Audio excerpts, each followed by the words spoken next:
오늘 우리가 함께 읽은 이 스가랴서 3장은 스가랴 선지자에게 주신 환상 가운데서 네 번째 환상의 내용입니다. 첫 번째, 두 번째, 세 번째 계속 스가랴 선지자를 통해서 주시는 그 환상의 내용들은 한편으로 이스라엘 백성들을 하나님께서 구원하시고 이스라엘 나라를 대적했던 대적자들을 심판하실 것을 이야기하면서 그 백성들을 친히 위로하시는 하나님의 마음을 보여주었습니다. 오늘 우리가 읽은 3장에서 등장하는 환상의 내용에는 대제사장 여호수아가 등장하는데요. 이스라엘 백성들을 대표하는 그런 대표자 역할을 하는 인물이다라는 것을 우리가 보게 됩니다. 대제사장의 한 역할이 백성과 하나님 사이에 그 틀어진 관계를 회복하는 역할들을 대제사장이 감당하게 되죠. 여호수아라고 하는 이름의 뜻이 예수라고 하는 이름의 뜻과 같은 이름이다. 그래서 구원자, 구속자, 그것을 뜻하는 그런 말입니다. 여기 대제사장 여호수아가 등장하는데 이 사람이 사탄에 의해서 고소를 당해 있는 그런 처지에 있음을 보게 되고 하나님이 앉아 계신 곳이 마치 재판석과 같고 그래서 마치 재판이 이루어지고 있는 광경, 그런 광경을 우리에게 떠올려 주고 있습니다. 이런 재판 광경을 통하여서 그 중심적인 메시지는 재판장이 되신 하나님께서 그 모든 재판에서 이 대제사장 여호수아를 변호하고 그에게 판정을 내려주시는 그런 내용들을 확인할 수 있습니다. 1절 말씀에 보면 대제사장 여호수아는 여호와의 천사 앞에 섰고 사탄은 그의 오른쪽에 서 있다. 그가 하는 일이 뭐냐? 그를 대적하는 일을 하는 겁니다. 무슨 말일까요? 이 대제사장 여호수아는 이러이러한 죄를 지었으니 죄를 받아 마땅하다. 이런 것들을 계속 고소하는 역할을 사탄이 하고 있는 것입니다. 여호와께서 스가랴 선지자에게 보이신다 이렇게 말하고요. 그런데 그 광경 속에서 재판장이 되신 여호와 하나님께서 사탄에게 이렇게 판정을 내리시는 겁니다. 2절에 보시면 사탄아 여호와께서 너를 책망하노라. 예루살렘을 택한 여호와께서 너를 책망하노라 이렇게 말씀합니다. 사탄을 향해서 두 번씩이나 책망한다 이렇게 말씀하시는 거예요. 이 여호수아를 향해서 뭐라고 말씀하냐면 예루살렘을 택한 여호와다 이렇게 표현하고 있습니다. 그래서 하나님께서 그 백성들을 선택하셨다, 택하셨다라는 사실을 환기시켜주면서 그들을 더 이상 참소하고 더 이상 고소하는 일들을 하지 말라라고 이 사탄에게 판정을 내리고 계시는 겁니다. 그러면서 2절의 끝에 보면 불에서 꺼낸 그슬린 나무가 아니냐 이렇게 표현하죠. 불에서 꺼낸 그슬린 나무 이건 뭘 말하냐면 죄의 값을 당한 것처럼 형벌을 당한 것처럼 불에서 형벌을 당해서 그 불에 거슬린 그러한 나무로 상징을 하고 있다는 거죠. 이스라엘 백성들이 하나님 앞에 범죄한 사실로 인해서 북쪽 이스라엘 나라도 아수르 나라에 의해서 또 남쪽 유다도 바벨론에 의해서 멸망을 당한 다음에 그들이 70년 세월 동안 포로 생활하면서 종살이를 하게 되는 겁니다. 바로 이것을 두고 이렇게 비유하고 있는 것이죠. 불에 거슬린 나무와 같이 되지 아니했느냐. 이 말은 이스라엘 백성들에게 내릴 그 모든 형벌이 이미 다 갚아졌다. 이 정도면 됐다. 라고 하는 그 이야기를 바로 이 사탄에게 하면서 너를 책망한다. 이렇게 이야기하고 있는 광경이다 하는 겁니다. 그래서 하나님은 자기 백성을 향해서 그의 백성의 편에 서셔서 그 백성을 변호하고 계심을 우리가 이것을 통해서 확인할 수 있게 되는 겁니다. 그 여호수아가 어떤 모습으로 있는가라고 보면 3절에 보니까 여호수아가 더러운 옷을 입고 천사 앞에 서 있는 광경이 보여지는 겁니다. 더러운 옷.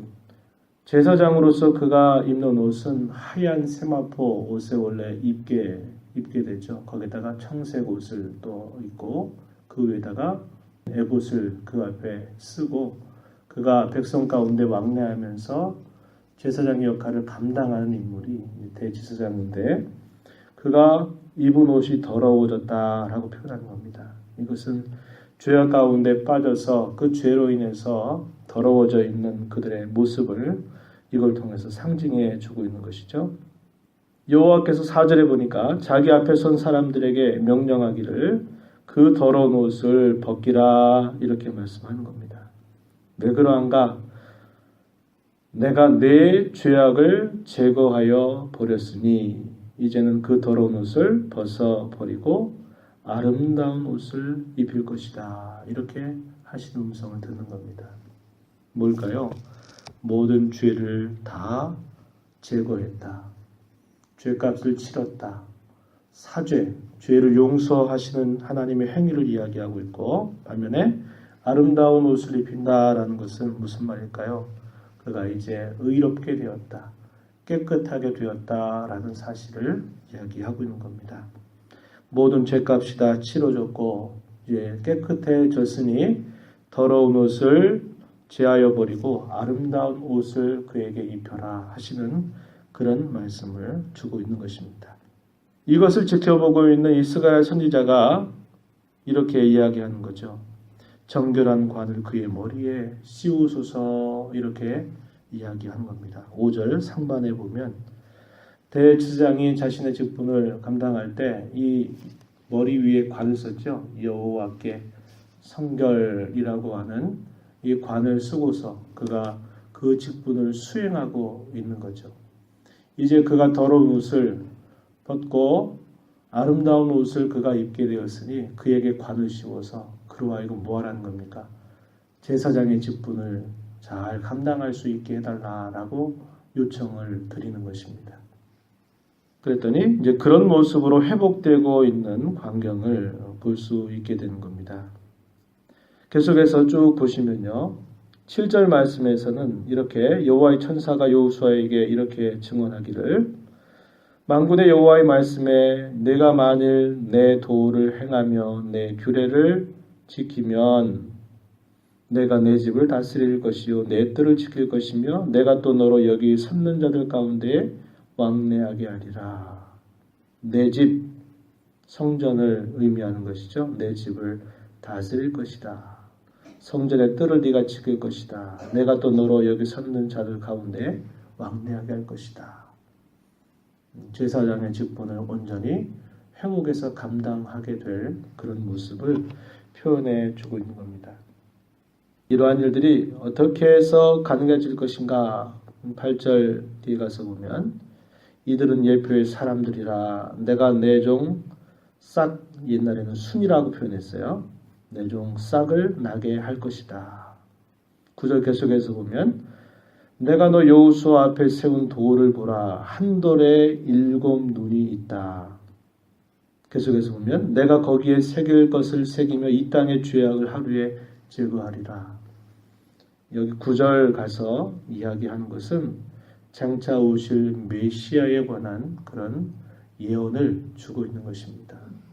이 메시아를 통해서 그들의 더러워진 그런 옷을 제하여 버릴 것이고 아름다운 옷을 입힐 것이고 사단이 죄악에 대해서 계속적으로 참소하고 고소하는 것에 대해서 됐다, 충분하다, 이 정도면 됐다라고 말하면서 그 고소하는 사탄을 향해서 하나님이 책망하시는 그런 일들을 하게 되는 그 근거가 뭐냐? 바로 메시아께서 와서 그 모든 일들을 갚아주실 것을 말씀하고 계시다 하는 겁니다. 그래서 왜 어떤 근거로 죄악을 용서하며 어떤 근거로 그들의 잘못된 그러한 모든 죄악들을 용서하면서 그들을 깨끗하게 할 것인가? 그것은 메시아께서 와서 이 일들을 하실 것이다 라고 이야기하는 겁니다. 10절에서는 비유적으로 마지막 절에 이렇게 말하는 거예요. 그날에 너희가 각각 포도나무와 무화과나무 아래로 서로 초대하리라. 이것은 어떤 모습일까요? 번영과 평화를 누리게 될 것을 이렇게 상징적으로 그려주고 있는 겁니다. 그러나 당시의 역사 현실은 어떤 현실이라고 그랬어요? 그런 현실이 아닌 겁니다.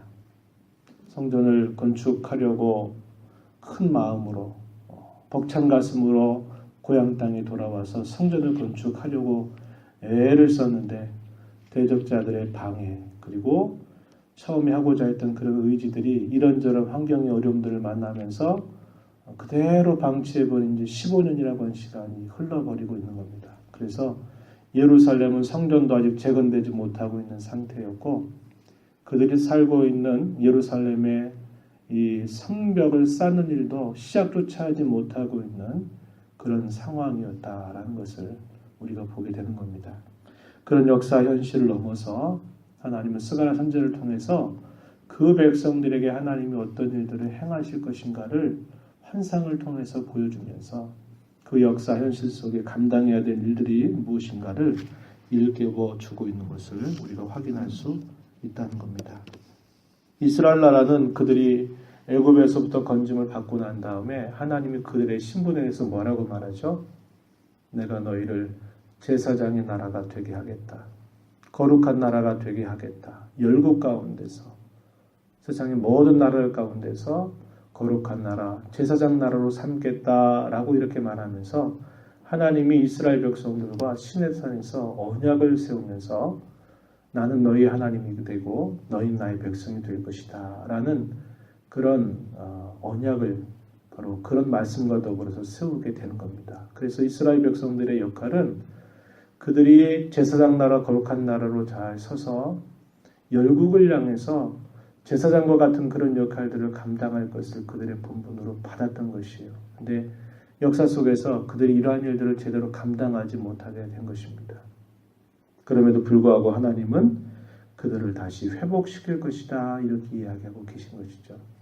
이 말씀의 내용을 받아서 베드로 사도는 예수 그리스도를 믿는 신자들을 향해서 그렇게 말하는 겁니다. 너희는 거룩한 나라요 그의 소유된 백성이고 왕같은 제사장들이다 라고 믿는 자들을 향해서 이렇게 부르고 있는 겁니다. 그들이 한 역할들이 뭐냐?